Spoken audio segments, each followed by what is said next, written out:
It's always good, though, to have kids in our church. They add a whole level of excitement that many of us don't have, right? A lot of energy.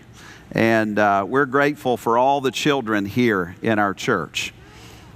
Well, I'm going to read a book to you entitled The Crippled Lamb by Max Lucado. All right? So I want you to listen real closely as I read the story. Once upon a time in a sunny valley, there lived a little lamb named Joshua. He was white with black spots, black feet, and sad eyes.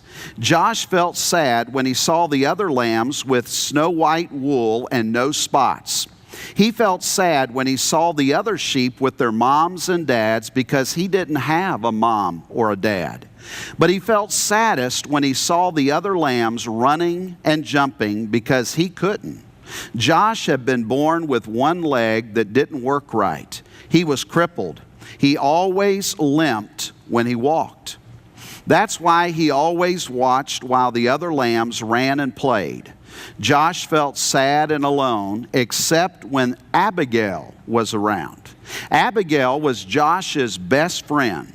She didn't look like a friend for a lamb. She was an old cow. She was brown with white blotches that looked like rain puddles on a path. Her belly was as round as a barrel, and her voice was always kind and friendly. Some of Josh's favorite hours were spent with Abigail. They loved to pretend that they were on adventures in distant lands. Josh liked to listen to Abigail tell stories about the stars. They would spend hours on the hill looking into the valley. They were good friends. But even with a friend like Abigail, Josh still got sad. It made him sad to be the only lamb who could not run and jump and play in the grass. That's when Abigail would turn to him and say, "Don't be sad, little Joshua. God has a special place for those who feel left out." Josh wanted to believe her, but it was hard. Some days he just felt alone. He really felt alone the day the shepherds decided to take the lambs to the next valley where there was more grass. The sheep had been in this valley so long the ground was nearly bare. All the sheep were excited when the shepherd told them they were going to a new meadow. As they prepared to leave, Josh hobbled over and took his place on the edge of the group. But the others started laughing at him. "You're too slow to go all the way to the next valley. Go back, slowpoke. We'll never get there if we have to wait on you. Go back, Joshua." That's when Josh looked up and saw the shepherds standing in front of him. "They are right, my little Joshua. You better go back.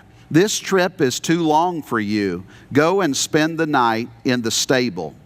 Josh looked at the man for a long time, then he turned slowly and began limping away. When Josh got to the top of the hill, he looked down and saw all the other sheep headed toward the green grass.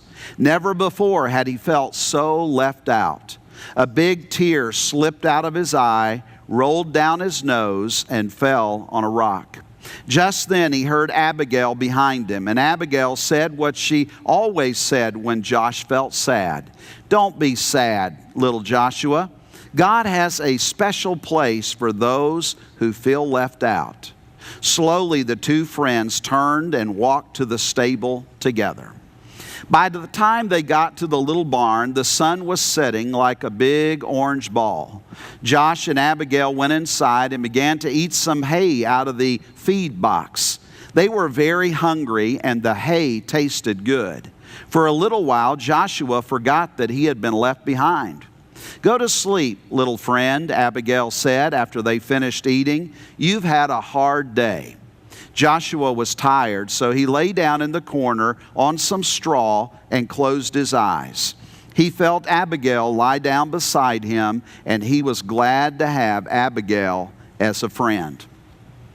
Soon Josh was asleep. At first he slept soundly, curled up against Abigail's back.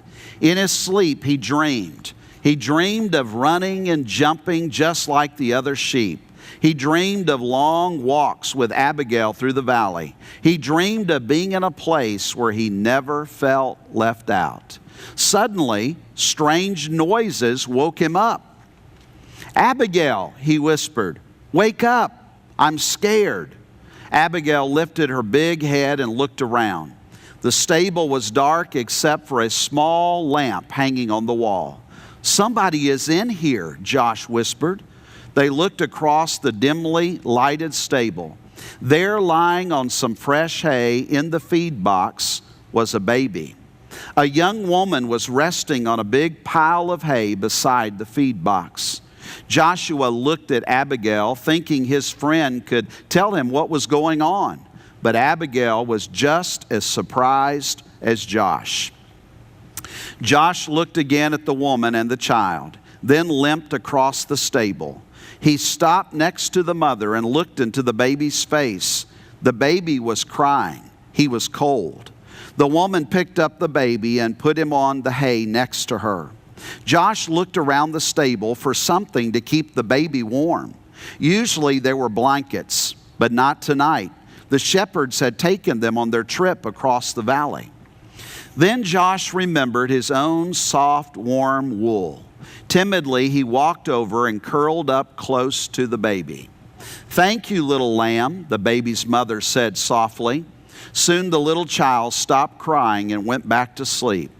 About that time, a man entered the stable carrying some rags. "I'm sorry, Mary," he explained. "This is all the cover I could find." "It's okay," she answered. "This little lamb has kept the new king warm." "A king?" Joshua looked at the baby and wondered who he might be. "His name is Jesus," Mary spoke as if she knew Josh's question. "God's son. He came from heaven to teach us about God." Just then there was another noise at the door. It was the shepherds, the ones who had left Joshua behind. Their eyes were big and they were excited. "We saw a bright light and heard the angels," they began. Then they saw Joshua next to the baby.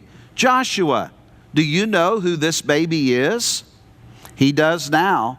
It was the young mother who was speaking. She looked at Joshua and smiled. "God has heard your prayers, little lamb. This little baby is the answer." Joshua looked down at the baby. Somehow he knew this was a special child and this was a special moment. He also understood why he had been born with a crippled leg. Had he been like the other sheep, he would have been in the valley. But since he was different, he was in the stable among the first to welcome Jesus into the world. Joshua turned and walked back to Abigail and took his place beside his friend. "You were right," he told her. "God does have a special place for me." End of story. And you need to know that God has a special place and a plan for each of you as well. Because God sent His Son, Jesus, into the world to die for your sins so that He can use you for His honor and for His glory.